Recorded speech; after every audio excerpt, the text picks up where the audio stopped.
Live from downtown Detroit, home of WDIV and Click on Detroit, Local 4 News at 6 starts now. A punch thrown at a gas station leads to assault charges against a Taylor police officer who faced a judge today. Mark Hackle says there won't be a school mask mandate in Macomb County, and tonight some concerned parents are trying to get him to reconsider. The case against the men accused of plotting to kidnap and harm Governor Whitmer takes a big turn today as the alleged leader of the group pleads guilty. Off the top on Local 4 News at 6, that plea and today's sentencing opens the door for some explosive testimony against the other defendants. And we did get a taste of that in federal court today as Ty Garvin of Heartland admitted to his part in the plot, said it was not a joke, and apologized. Local 4 defender Sean Lay live right now in Grand Rapids with Garvin's sentence and the reaction to it. Sean. Devin, Karen, it's 6 years in federal prison for Ty Garvin in a plea deal with federal prosecutors. Garvin apologizing to Governor Whitmer here in federal court, saying, "I cannot even begin to imagine the amount of stress and fear her family felt because of my actions." We caught up with Garvin's attorney outside of court just moments ago.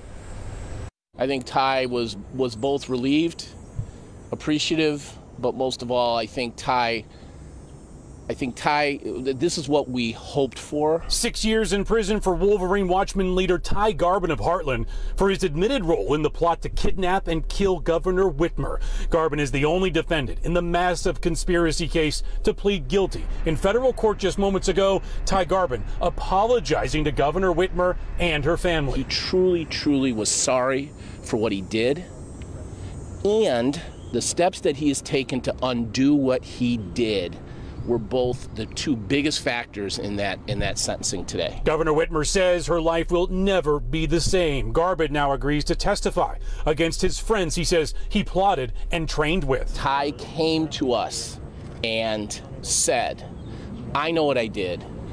I'm going to accept responsibility. I'm going to plead guilty, and I'm going to undo what I did."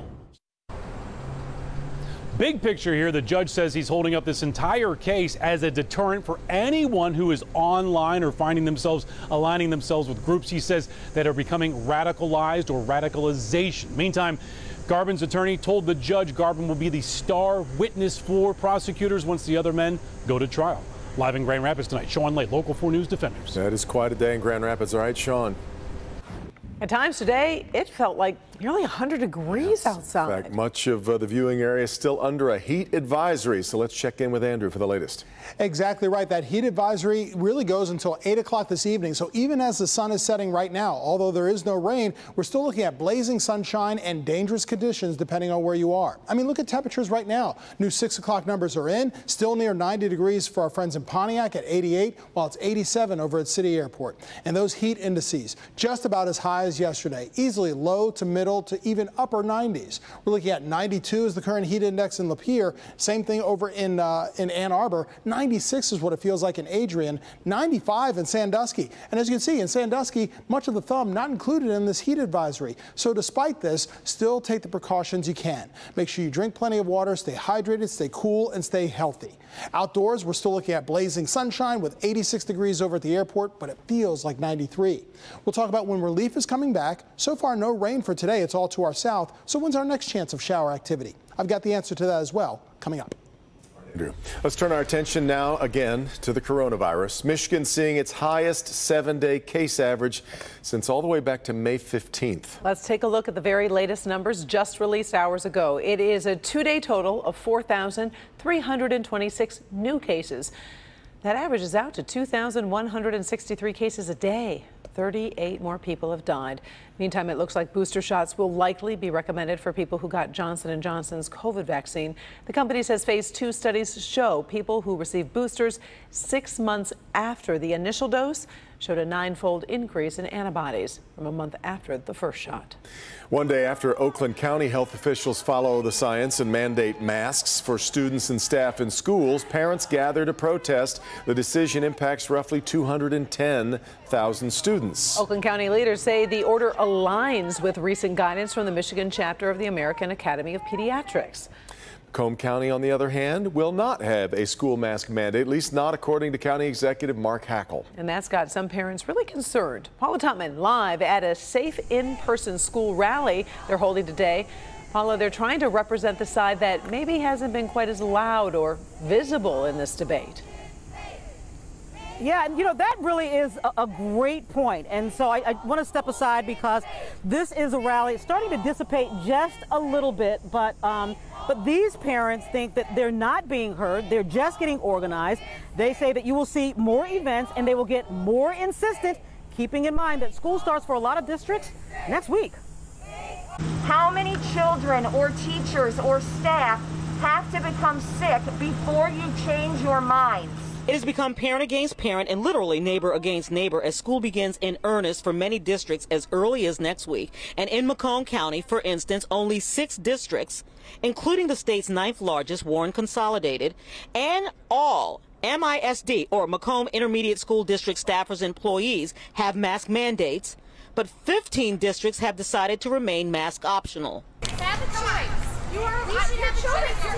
Playing out in parks and board meetings, and now in front of the Macomb County Health Department, enter a group of parents called Macomb County Parents for Safe In-Person School. They are trying to put pressure on the Macomb County Health Department to follow in the footsteps of the Oakland County Health Department, to follow the science that indicates masks create just one of many important layers of virus deterrent, and mandate masks. All kids need to be in the building.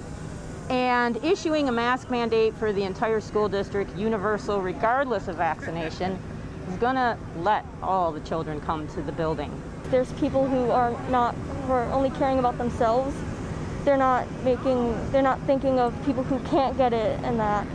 And like how I said, we just want to make it safe for everyone. But County Executive Mark Hackle has made it clear in a video statement in which he took no questions that he and his health department will not make any mandates. It's unfortunate the state didn't step in, but by not stepping in, it is one of those telling features, I guess. It makes you wonder, okay, is it something that they're not as concerned about, or leaving it to the locals to have controversy and conflict over? Mark Hackle, you need to protect your Macomb County children. They have every right, every single one of them has a right to be in school, regardless of vaccination status, and regardless of their medical history. They all need to be in school. And let's just all work together for all of our kids.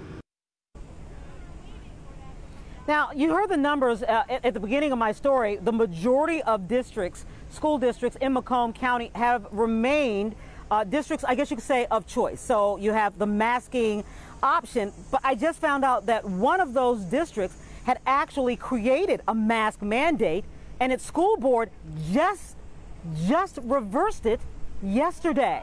And that is a story I'm working on for you tomorrow. Guys, back to you. Man, the twists and turns keep coming. All right, thank you, Paula. We'll look forward to your report tomorrow. Other news here at 6, the FBI raiding Detroit City Hall and council members' homes as part of its corruption investigation. The FBI looking into Councilwoman Janae Ayers and Councilman Scott Benson. The raid's coming after Councilman Andre Spivey was charged with misconduct in office and bribery, and Councilman Gabe Leland's resignation back in May after pleading guilty to misconduct in office. Ayers and Benson have not been charged, but agents say they will send evidence to the U.S. Attorney's Office. Why are we doing these search warrants? Because the citizens of Detroit have a right to a city government that is free of corruption. Ayers and Benson could not be reached for comment. Councilmember Raquel Castaneda Lopez issued a statement proposing yearly mandatory ethics training for council members. On Detroit's east side, a body is found inside a donation bin. Police say the body is that of a man. It was found in the area of East Warren and Alter. Police tell us there are no signs of trauma or foul play. The medical examiner will determine how the man died. For the third straight day, we were reporting on a different young police officer in trouble with the law. This time it's 23-year-old Tyler Peak, an officer with Taylor Police.